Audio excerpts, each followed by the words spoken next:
Paper collage art. In this art lesson we will learn how to create a vibrant paper collage inspired by the artist Megan Coyle. Megan Coyle is an artist and illustrator who resides in Brooklyn, USA.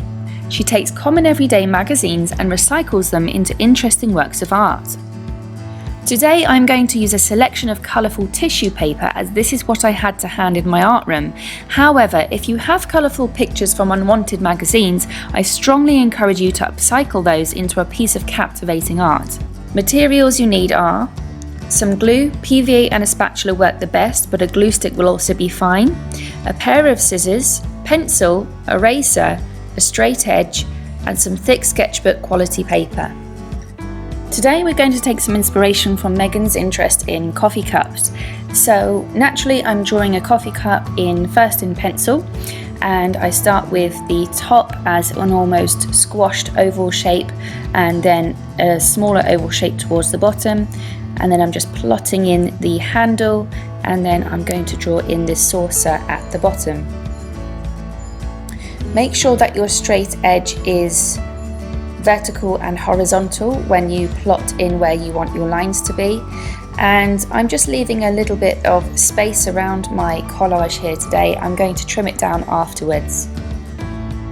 So step one is to draw out in pencil your lines. Don't worry about being too neat as you're going to collage and stick your paper over the top anyhow. This is just a rough guide. Here I'm drawing almost little crescent moons. This is to signify the steam coming off of the hot coffee. To make your collage, you will first need to collage the background. Here I have used little paper strips of tissue paper, and then I've used my glue spatula just to put a thin layer of that PVA down, and then if you want your strips to be nice and strong, you can also add a thin layer of PVA over the top. However, if you're using a glue stick, just a glue stick, one layer will suffice on the bottom, and it really depends though if you want to add more texture and darker, richer colours. The darker and richer you want your colour, the more you can layer up your tissue paper if that's what you're working with.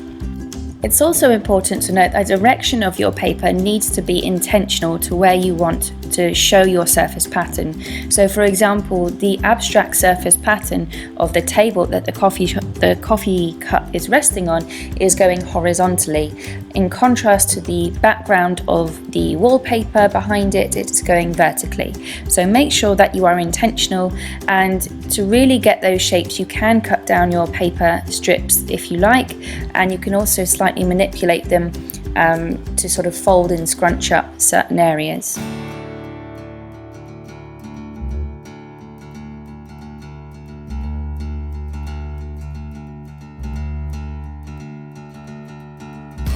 Once you have filled the entirety of the main picture, then you can concentrate on the lowlights, shadows and any highlights that you want to do. As you can see here, I'm manipulating the shapes and cutting out my own shapes that are relevant to the image here. So to create the illusion that the saucer is rounded and a little bit of darkness, you can see that I've created this curve at the bottom here.